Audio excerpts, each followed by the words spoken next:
Welcome to Aki and Fam's How to Agraios guide. My goal with this series is to keep these guides short and to the point, so let's get started. First of all, a big shout out to the homie Bound Effigy for providing me with some tips on how they did this encounter. He helped me with clarifying callouts for how we think you'll see this in LFG, and please make sure you check out his channel. So when you first enter the room, you're going to see a series of gates arranged in a circle around Agraios. Take some time with your team to identify these and make sure everyone is clear on the location and number. There are 5 gates in total, so we number them 1 through 5 like you'll see in this picture here. Around the arena, you'll see a series of platforms up top. Each of these can correspond to a lane that starts at the gate in the center and ends at a pylon that can be interacted with later on. In the center of the boss area, there are 3 gates in a triangle shape. If you haven't already guessed, you'll be splitting your team into 2 teams of 3. You'll want to assign 3 people to the plates. There's going to be constant, absolute, and cyclical.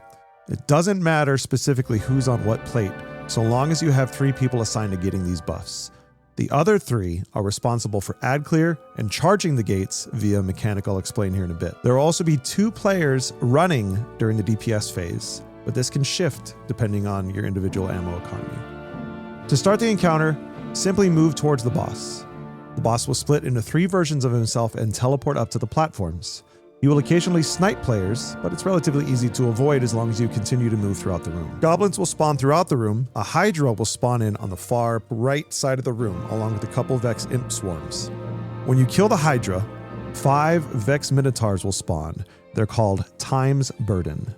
When the Minotaurs are killed, they'll drop a sparkly meteor. When you pick it up, you'll see a buff on the left side of your screen. It's called a Cobalt Chronon. Members of your team will need to pick up the Chronon and run through each gate 1 time. When you run through a gate, the Chronon powers it on and the gate will begin to glow. Once all 5 gates are charged, 3 mini-boss angry chickens called Corypheus Wyverns will spawn in. They'll be under each of the boss plates. Around the same time, you'll get another Hydra since all the Minotaurs are dead, so ads can easily get overwhelming here. Make sure you team up and focus to take down the Wyverns and the Hydra quickly. This in turn will spawn more Minotaurs, which is important for the next part of this encounter. Once the Wyverns and Hydras are dead, players in charge of getting buffs should go ahead and step on the 3 plates. The players will get buffs as follows: constant temporality, cyclical temporality, and absolute temporality. Once the players have the buffs, they should be looking at the boss up above on the plates and identify where their version of the boss is. The last word in the boss's name matches the buff. So Agraios made cyclical, Agraios made constant, or Agraios made absolute. If your timing is right, shortly after the players get the buff, the white mechanic will start. This is indicated by a large influx of energy in the center of the gate circle and some flavor text that reads, Agraios readies itself to delete an errant variable. Agents of Agraios disrupt the accelerator. At this point, one of the 3 clones of the boss on the upper platforms will begin a mechanic that should feel familiar if you were around during Season of the Seraph. He will prepare to snipe anyone in line of sight like the Seraph Towers would. You'll know if you're in his range if you see variable elimination at the top of your screen with a 10-second countdown. As players are dodging that, your team will need to identify which of the 3 clones of the boss are preparing to fire. Let's say Constant gets chosen, as you see on Peach's gameplay here. That player will need to look at the 5 gates and see which one is glowing red. The players that do not have the buff will need to gather Chronons and charge the other 4 gates. In the video you're watching, Peach was chosen, and she was able to see that gate 4 was glowing red. This means that the other players need to dunk Chronons in gates 1, 2, 3, and 5. Players should be communicating where they are dunking Chronons, and before you start, someone should volunteer to dunk twice to avoid confusion during this portion of the encounter. Now again, working with this example, let's say Constant has that buff. They will need to go to the Vex pylon underneath their clone, and the interaction will read align. If it's wrong, it'll read temporarily out of phase. When the correct player has the buff and all 4 gates are charged with Chronons, the white mechanic will stop and all of the gates will be glowing blue. The aligned player will then need to run a victory lap through all 5 gates. They'll have a little buff on the side of their screen that will have a little checkbox that goes up for every gate they run through correctly. During this part of the encounter, the rest of the fire team should use the arch in the middle of the stone rock in the boss arena and move to either side to avoid the variable elimination boss snipe mechanic.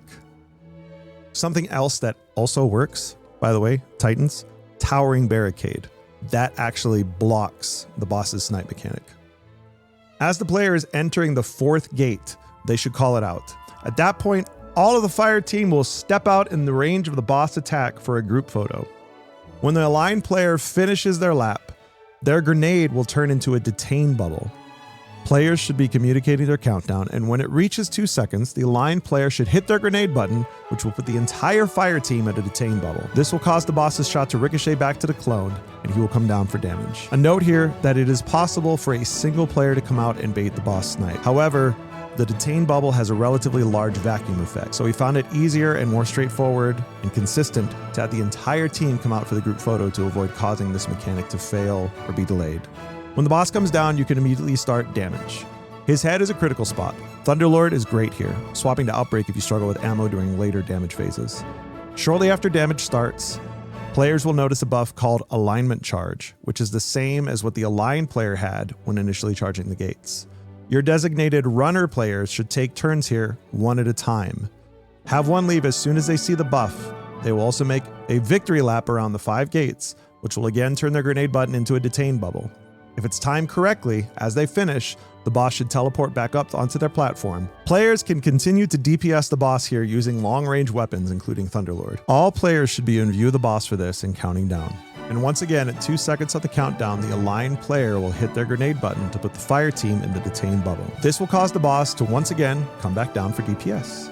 Repeat this process one more time for your other runner to maximize DPS. If done successfully, you will have 3 sections in a single DPS phase. Now, during later DPS phases, you may want to have your runners rotate out to other fire team members based on heavy animal economy or supercharge.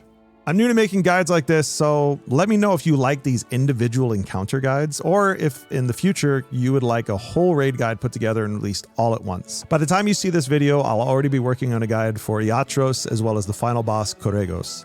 Thank you so much for watching, and if you found this helpful, please leave a comment and let me know, as well as doing the thumbs up. And if you enjoy content that involves the whole family in Destiny and more, please subscribe.